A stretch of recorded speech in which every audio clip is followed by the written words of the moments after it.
What's up, everybody? It's Jeremiah here, and today I'm going to be giving you guys the brand new episode of Crash of the Titans. But in this episode, we're going to be starting off a little differently. Damn. Shit. A little differently.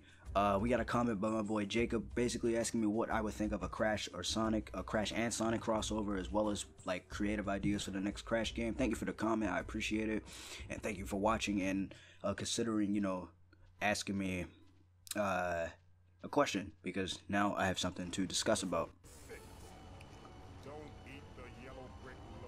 Alright, so we let Aku Aku talk. So now let's discuss on what I think about a Crash and Sonic crossover. Now, if you actually look up Crash Bandicoot and Sonic the Hedgehog artwork, you'll actually see Titans Crash and Sonic Boom Crash like in one piece of artwork. It's pretty dope, but that's a little besides the point. So in some senses I can see a Crash and Sonic crossover working, simply due to the fact that a lot of the characters are very similar. Well, with Crash and Sonic, I mean, obviously they contrast because Sonic is a lot more sane. He's a lot more mentally sane and smarter than Crash Bandicoot. But when it comes to the other characters, such as Crunch, he's similar to Knuckles. Tails, I call Tails a she, Jesus Christ. Coco Bandicoot is pretty similar to Tails because they both work on things. They're both, like, I don't want to say mechanics, but they're geniuses, pretty much. So that's where their similarities shine. With Crash Bandicoot and Sonic the Hedgehog, though, Crash is the brawn, I feel, and Sonic is more of the agility, and they both have arch nemesis. They both have villains that are evil scientists, so I can see how they could really coincide. I can't really go super in depth with it, but there's definitely a reason why Sonic crossed over with Mega Man in the comic series rather than Crash Bandicoot, of course, because I feel like if Crash Bandicoot and Sonic the Hedgehog kind of exchanged dialogue more, because it's not like Crash can't talk. He said English. He spoke in English before, even before this game, but it wouldn't work out 100%. It wouldn't. I don't think it'd be bad. It'd just be very difficult to work with the certain amount of material that Crash Bandicoot has, and especially with how, I guess, fleshed out the Sonic characters are. They're a bit more fleshed out than Crash Bandicoots, I would say. But there are some aspects with Crash and Sonic, both Crash and Sonic, that are hit and miss. I just can't think of any at the moment because I'm trying to talk and play the game. But no, I'd be down. Pretty much, I'd be down for a Crash and Sonic crossover. That was actually like one of my dream crossovers for a long ass time. And with Smash Brothers Ultimate, it's definitely a possibility to see those two, in the same game. I mean, so it'd be really cool. Now, when it comes to a new game and creative ideas and shit, all I gotta really say is that they don't have to keep going crazy with it or anything like that, but pretty much grab everything that made Crash Bandicoot special, including shit from this game, as well as the past titles, and pretty much just make it overall consistent. Make that new game consistent with every other game in the series. Bring shit from every other game into one game, pretty much. It's like Mario Odyssey, essentially. We needed that Wumpa fruit. Let's get that too. But no, it'd be really cool.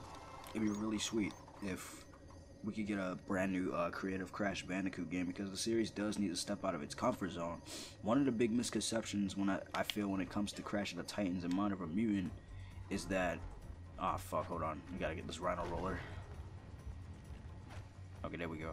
But yeah, one of the big misconceptions that I see often with Crash of the Titans and Mind of a Mutant is that a lot of people think that these games killed Crash Bandicoot. It wasn't these games that killed Crash Bandicoot. They sold more than fucking Crash to Insanity and Tag Team Racing combined, I believe. I know they definitely sold more than Twinsanity, and Titans and Mind of a Mutant were never even released in Japan, so to hear people say that this game killed Crash Bandicoot commercially, or just, I guess, killed him as a character or whatever, it doesn't really affect how the games were received. That doesn't affect on how well they sold. Crash Bandicoot was still popular back then. The reason why Crash Bandicoot was absent for such a long time, it's not because of, oh shit, whoops, my bad. It's not because of this game and its sequel. It's because At one point, Radical developed a new IP, which is Prototype, as some of you may know of already. And long story short, the game kind of bombed. It didn't take off too strong, and that caused Activision to lay off Radical. And because Radical was the only developer for Crash Bandicoot, that means we didn't get any more games for years, almost 10 years. That's why Crash was gone for so long. It wasn't because of this game. It wasn't because of Mind Over Mutant. It was because of Prototype flopping and Activision killing the company that owned Prototype and owned Crash Bandicoot. If Prototype was successful, we would have gotten Crash Landed, or I Am Crash Bandicoot, or Crash 2010, whatever the fuck you want to call it. We would have gotten it if Radical's new IP, at the time, Prototype, didn't flop. And that's exactly what happened. And that's what a lot of people don't understand. Because a lot of people are so caught up in the past, I feel, and I don't know, just thinks the games aren't that good, even though they're very consistent with the past iterations of the series. I don't know. It's just unfortunate that people can, how easily people can be stuck in a certain mindset.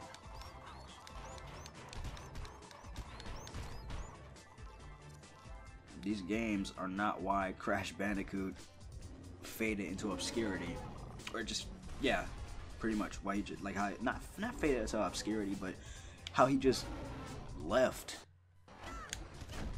Ah, shit. Okay, this is exactly what I was telling y'all about. This thing right here is not gonna be easy. Oh wait, never mind. Oh, we cannot get hit by this nigga. And I said that as we get hit. There we go.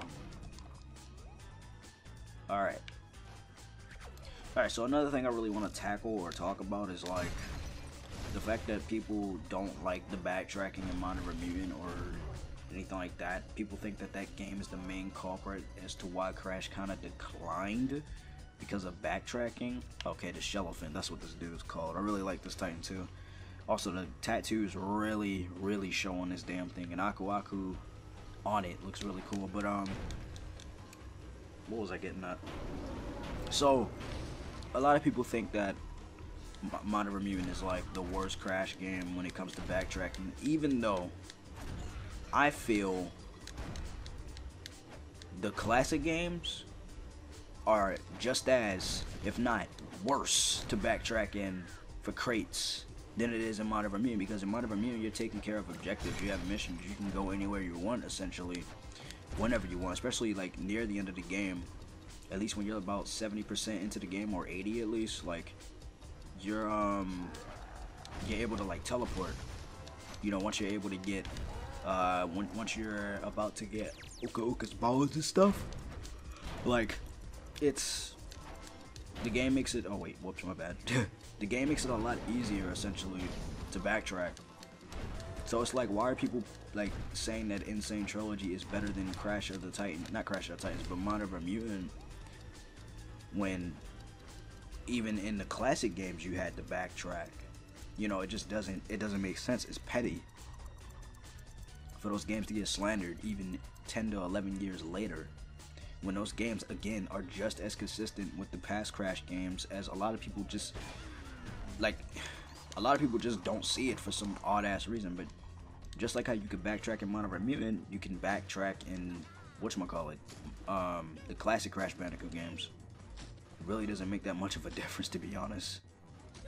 That's the only thing I'm getting at, to be real with you. Alright, I think we're done. Alright, so that was episode 6? Now we're on episode 7. Who knows? Maybe I'll take care of episode 8. Who knows? I don't know what I was just about to say, but yeah. Crash of the Titans and Mind Over Mutant, once again, are not that different when it comes to the past Crash Bandicoot games. They are very similar. It just looks different, but people aren't looking too deep into it. I believe this is the episode where we actually run into Tiny for the first time. I mean, we see him before this episode, but still. Also, at some point, I just want to let y'all know that the game may lag, so if it does do that, then I'll just edit the settings and shit. Just so the game doesn't just the Sonic experience isn't really at a halt or anything like that. Got him. Alright. Oh, fuck.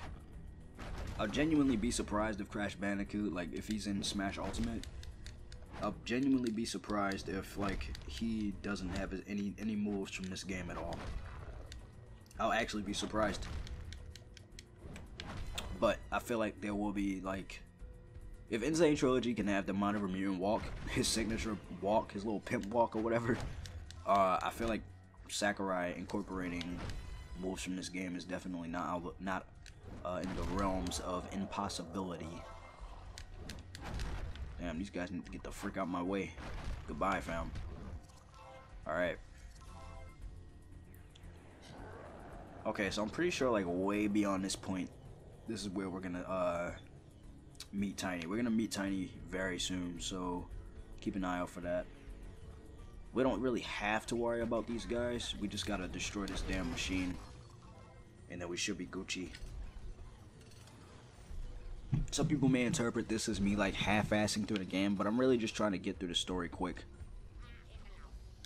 And when I do things, I typically like to take care of them fast. I like to knock things out the park quick ahead of time, so I could do other things. Because what a lot of my YouTube viewers don't know, maybe, is that, you know, I've been live streaming a lot more than doing YouTube. YouTube is kind of like, it's there. I'm still gonna do it, obviously. It's just that, you know, my priority isn't really on it as much anymore, since I have more of a lenient and chill, you know, vibe when I'm streaming. Because when you're doing YouTube videos, you're typically, like, restricting yourself to one certain thing to discuss about. Even though within this series, I'm not just gonna talk about you know, one thing. So it could be a multitude of things that you want me to talk about. Just tell me what you want to talk about, what you want me to talk about, I mean, and I'll happily try to discuss it as best as I can. So shout out to Jacob for kind of, like, you know, starting that up and shit. That was close. Oh my god. My health is screwed. Gotta get the fuck out of here. Even this Wumperford though.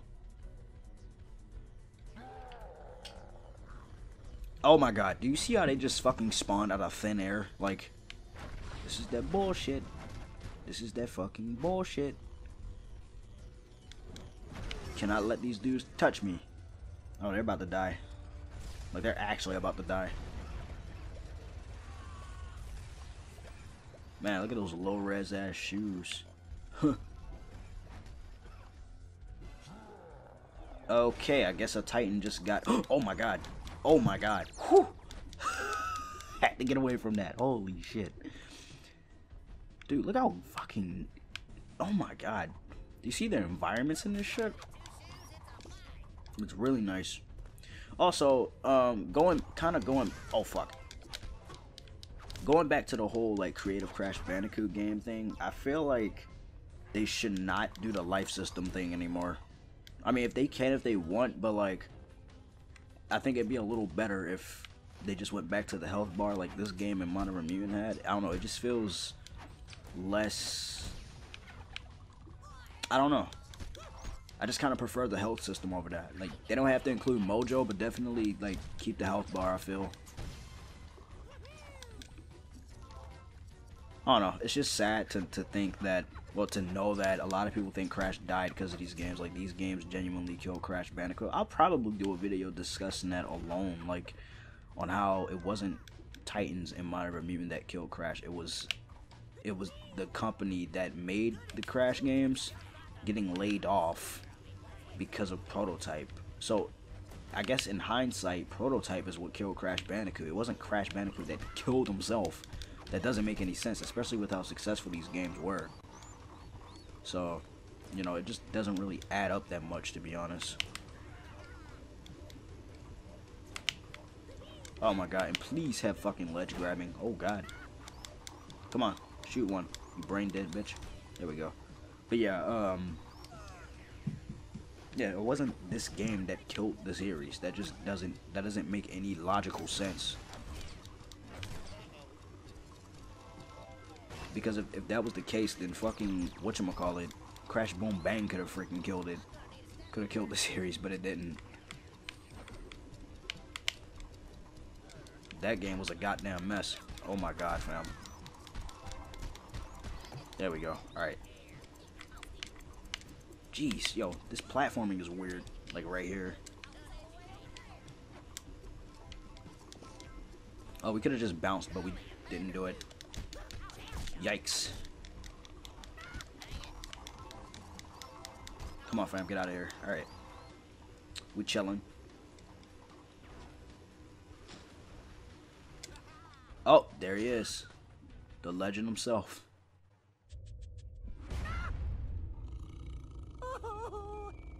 Crash, I really am cross with you. I'm just trying to do my job, and you go and cause all this chaos. I'm sorry, but I'm gonna have to eat your face.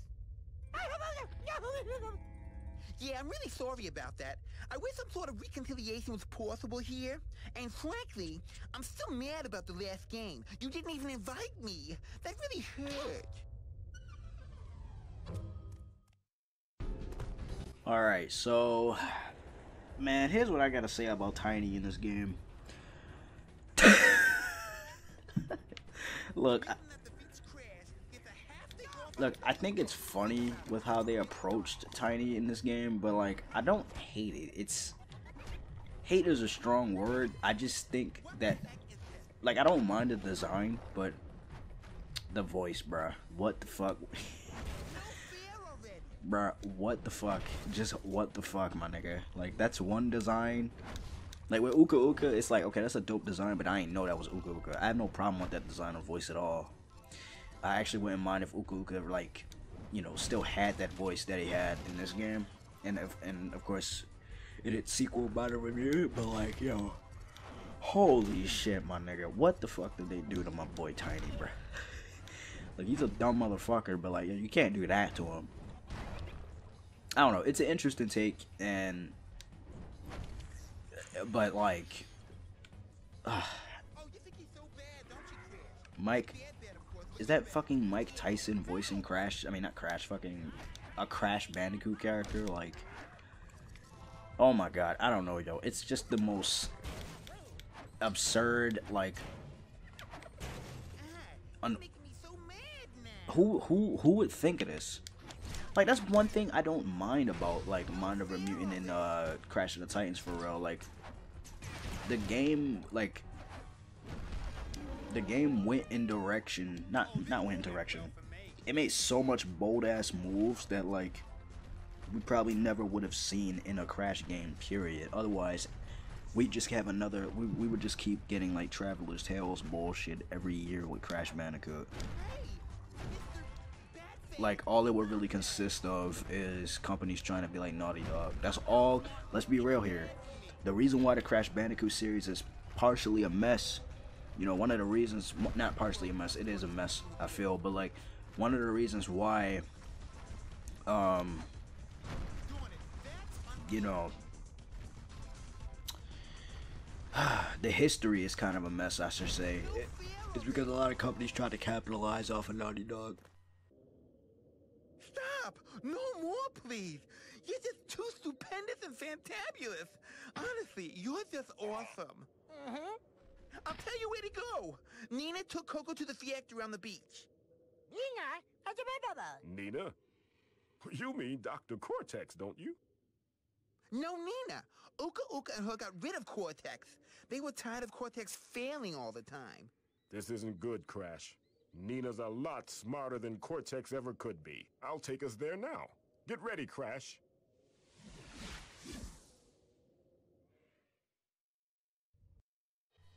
I find it really cool that Aku Aku can actually, like, teleport now. You know, there doesn't need to be an explanation as to why he can do that. You know, he just does it. He's a fucking witch doctor. He's almost a god in the Crash Bandicoot world. But yo, that was it for episode 6 and 7. Thank you guys for watching. I will see you guys in you know what? Fuck it. I'll play this episode. Just why not? I'll play episode 8 because I think isn't this Life's a Beach? This is like one. Yes. Life's a beach. Bruh, this is like one of my favorite episodes actually. I thought I was gonna end it, but I'm actually not. But no, this is one of my favorite episodes, and I think right here is a reference to a movie. This little scene right here.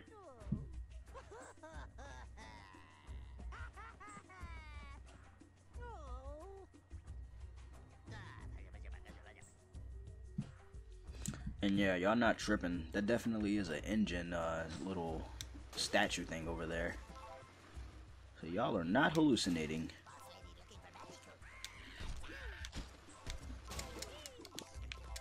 Alright.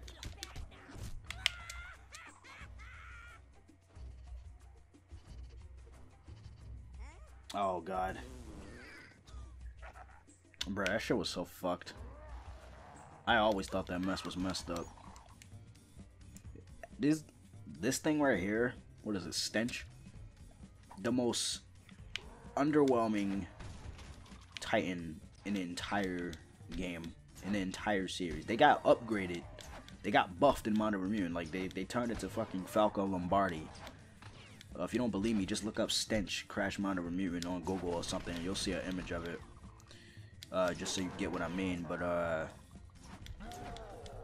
yeah, it's really weird. Like how they changed drastically. Oh my god. And they're weak as fuck. Oh my god.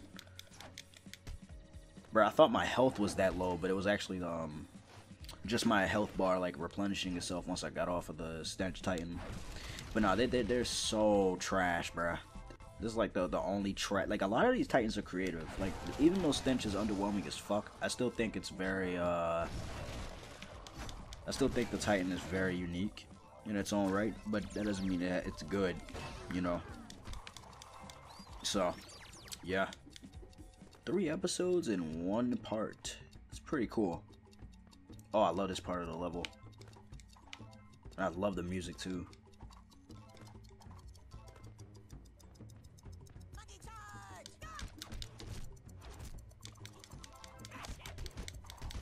I don't know why this guy has a bubble over his head, but whatever.